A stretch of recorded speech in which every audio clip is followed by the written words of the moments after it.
भक्ति किसको कहते हैं। और ये युवाओं को सुनना चाहिए जरा, जितने युवा बच्चे यहां बैठे हैं, जिनके मां बाप कृपा करके उनको ले आए, हर युवा बच्चे को ये बात सुननी चाहिए। श्री हरिदास ठाकुर बेनापोल के जंगलों में थे, घर छोड़ के गए, जंगल में एक छोटी सी झोपड़ी बनाकर वहां पर भगवत नाम का जाप करने लगे, स्मरण करने लगे। और जब वो भगवान के नाम का जाप और स्मरण कर रहे थे तो उनकी चर्चा उस नगर में हुई। आपकी जानकारी के लिए बता दें, उस समय विधर्मियों का शासनकाल था। उस समय विधर्मियों का शासनकाल था, तो उनकी चर्चा उन तक भी पहुंची थी, विधर्मियों तक। तो विधर्मी तो कभी तब कल चाहते थे ना, आज चाहते हैं कि तुम भजन करो, तुम कथा सुनो, तुम अच्छे बनो। वो लोग तो कहते तुम ये सब छोड़ो, हमारे को हमसे जोड़ो और करो जो हम करते हैं वही करते हैं। उस समय भी यही दशा थी। उन्होंने जंगल में एक कुटिया बनाई और कुटिया के बाहर उन्होंने तुलसी का पौधा लगाया और प्रतिदिन तुलसी के सामने कृष्ण जी के 3 लाख मंत्रों का जाप करते थे। कितने? जोर से बोलो। और तुम पे 3000 नहीं होते। जितना नोटों के प्रति लालची बने हुए हो, कंजूस बने हुए हो, लोभी बने हुए हो, उतने ही ठाकुर जी के नाम जाप के लोभी बन जाओ। सोते जागते उठते बैठते खाते पीते आते जाते तुम्हारे मन में भगवान का नाम चलता रहे। अच्छा, चवन्नी लगनी नहीं लगेगी? जवाब दो, लगेगी? वजन घटेगा? सोना कम हो जाएगा? कुछ कम नहीं होना, ज्यादा ही होगा। पर देखो, गाने गा लेंगे, अपशब्द बोल लेंगे, गाली गलौज कर लेंगे, हर दो काम किसी की चुगली कर लेंगे, निंदा कर लेंगे, न जाने क्या क्या जो नहीं करने वो भी कर लेंगे, पर भगवान का नाम नहीं निकल सकता। इससे बड़ा दुर्भाग्य क्या होगा? अरे किसी को गाली दे दो तो केस लग जाएगा। आजकल जैसे जैसे कानून आ रहे हैं, अब हम ज्यादा बोलेंगे नहीं, अभी ऐसे ऐसे कानून आ रहे हैं कि किसी को बोल दो, सिर्फ नाम बोल दो या कुछ नाम भी बोलो, है ना? अरे तो केस लग जाएगा। अब शब्द बोले तो केस लग गया कि नहीं लगे? भगवान का नाम बोलोगे क्या लगेगा? तो ये कहने की बात है कि हम लोग उल्टा सीधा बोल लेंगे जिसमें लॉस हो सकता है, लेकिन भगवान का नाम नहीं लेंगे जिसमें कोई लॉस नहीं है, वो नाम नहीं जपेंगे। ये पाप नहीं तो क्या है? जिसने 3 करोड़ मंत्र जाप कर लिए हो जीवन में, जब वो शरीर छोड़ के आत्मा जाती है तो देवता भी उसका हाथ जोड़ के स्वागत करते हैं, आओ आओ, आप तो बहुत बड़ी आत्मा। 3 करोड़ नाम पे मात्र। इसलिए मन क्रम वचन से जिद करनी चाहिए। शरीर छोड़ने से पहले गुरु मंत्र के 3 करोड़ हो जाने चाहिए। ये जिद करनी चाहिए अपने आप से। लालची बनना है तो नाम का लालची बनो। अरे जिन पैसों के लालची हम और आप बने बैठे हैं, सोने के लालची, मकान के लालची, दुकान के लालची, प्रॉपर्टी के लालची और गाड़ी के लालची और परिवार के लालची, इसके लालची, सब यहीं छूट जाएगा। शरीर का भी लालच ठीक नहीं है। ये शरीर जो है आज तुम्हारा है, कल तुम्हारा नहीं रहेगा। एक बार चिता की भस्म उठा के लाओ और उस चिता की भस्म से कहो कि तू क्या थी पहले, वो जवाब तक नहीं दे पाएगी। तुम कुछ नहीं हो सिवाय चिता की भस्म के। अगर भगवान की भक्ति नहीं की तो मिट्टी से भी बदतर हमारी औकात हो जाएगी। मिट्टी हमसे ज्यादा कीमत में जाएगी, हम मिट्टी से बेकार हो जाए। और ये समय तभी तक है जब तक हम बोल पा रहे हैं, जब तक हम सुन पा रहे हैं, जब तक हम आ जा पा रहे हैं, तभी तक कुछ कर सकते हो। और ये माइंड में जो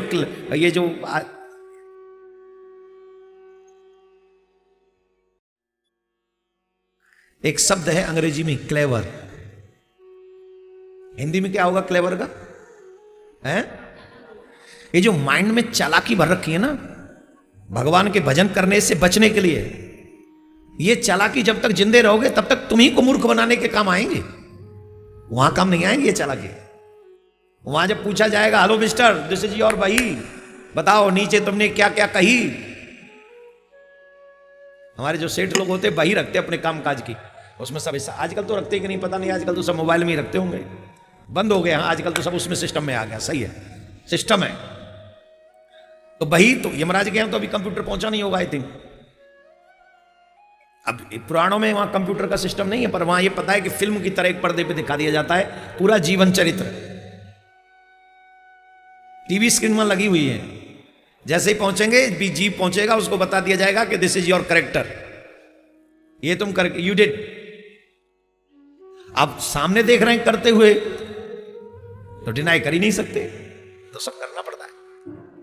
तो इसलिए ज्यादा से ज्यादा लोभी, ज्यादा से ज्यादा लालची हमें भगवान के नाम का होना चाहिए। यही नाम हमें तारेगा।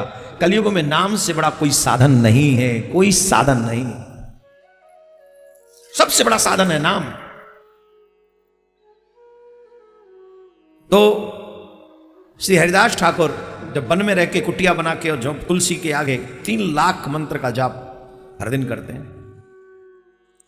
उस समय एक विधर्मी शासक था जो उनसे जलता था, बहुत जलता था। उस शासक ने 3 वेश्याएं बुलाई। भाई कार्रवाई करने के लिए कोई तो सबूत चाहिए। अचानक से ऐसे अटैक कर देंगे तो उस समय भी डर रहा होगा, हिंदू अगेंस्ट हो जाएंगे आदि आदि। तो कोई सबूत चाहिए जिससे ये साबित कर सकें ये व्यक्ति गलत था। 3 वेश्याएं बुलाई उसने और 3 वेश्याओं को बुलाकर कहा कि तुम में से जो भी मेरा ये काम करेगा, इसको विषय भोग में लिप्त करके मेरे सिपाही के द्वारा अरेस्ट करवा देगा, उसे जो चाहे सो मिलेगा। उन तीनों में से एक वैश्या बहुत यंग थी और बहुत सुंदर थी। उसके वो नाक नक से बड़े गजब के थे, लंबे लंबे बाल थे, दिखते ही कोई भी बड़े से बड़ा साधक मोहित हो सकता था, वो इतनी सुंदर थी। उसने कहा ये कौन सी बड़ी बात है, 3 दिन दे दीजिए मुझे, 3 दिन मात्र, 3 दिन में आपका कार्य सिद्ध हो जाएगा। बोल ठीक है, 3 दिन दिए तुमको। तो साधु के पास, साधु को ठगने के लिए जब जाएंगे तो साधु के से ही बन के जाएंगे। कई लोग जब राजाओं को ठगने जाते हैं तो व्यापारी बन के जाते हैं, साधुओं को ठगने जाते हैं तो भक्त बन के जाते हैं।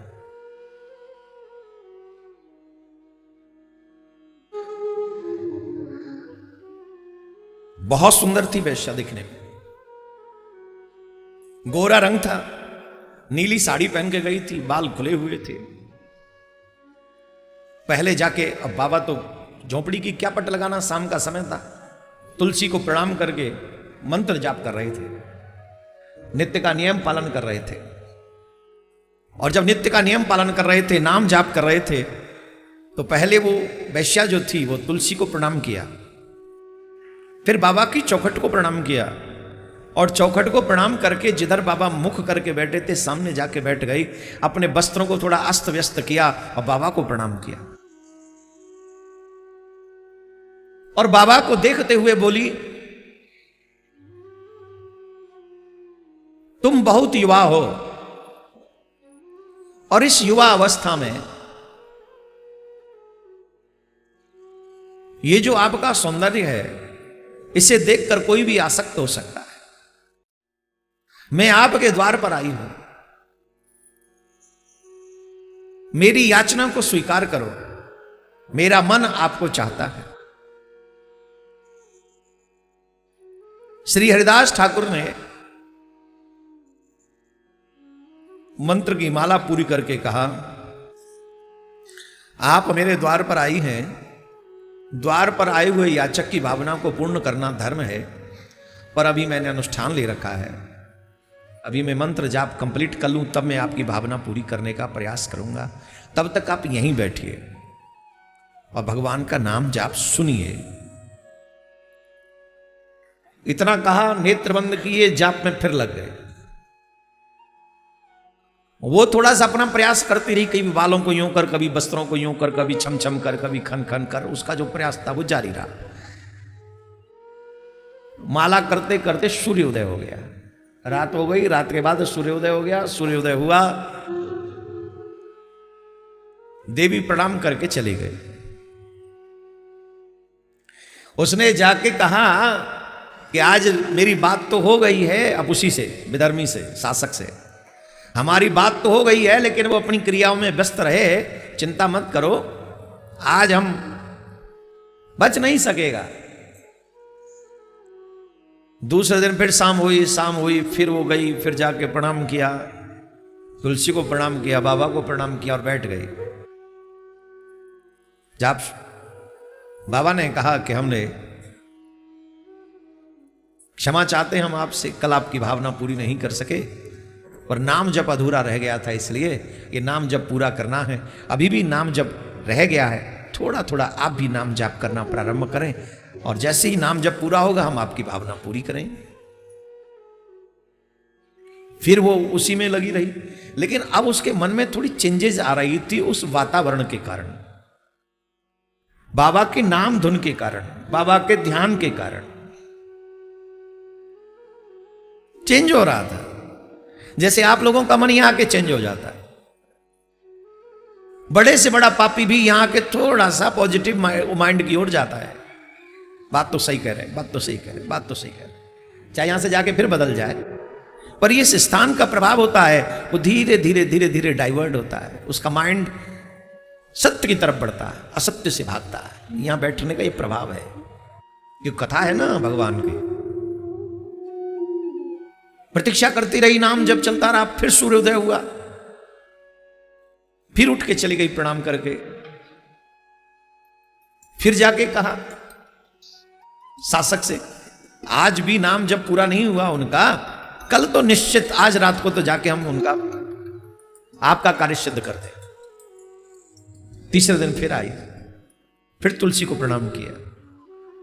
बाबा ने कहा 2 दिन हमने आपको कष्ट दिया, पर हमने 10 करोड़ मंत्र जाप करने का संकल्प ले रखा है।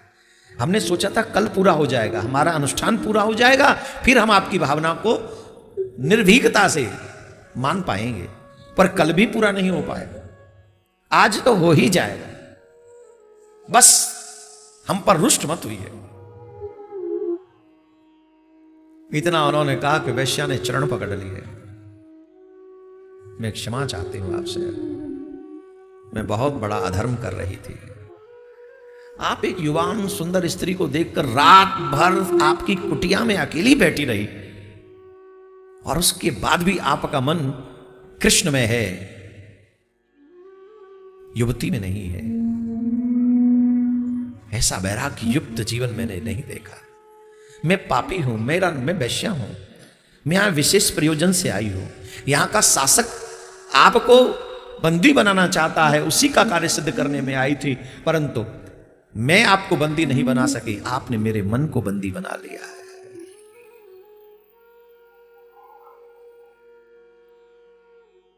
आप मेरे आध्यात्मिक गुरु बन जाइए, मुझ पापिन को तार दीजिए। न जाने कितने अनसुने अनकहे पाप मैंने किए हैं, हर दिन न जाने कौन कौन कैसे कैसे। कृपा कीजिए मेरे ऊपर, कृपा कीजिए। अब श्री हरिदास ठाकुर ने कहा, तुम्हें क्या लगता है कि हम नहीं जानते कि तुम्हें किसने भेजा है और तुम क्यों आई हो? जब मुझे पता चला था कि वो मुझसे द्वेष करता है, चला तो मैं तभी जाता, परंतु शायद मेरे गोविंद ने, मेरे कृष्ण ने यहां इसलिए रख लिया कि कोई तुम जैसे लोगों का कल्याण भी हो सके, इसलिए यहां पर है।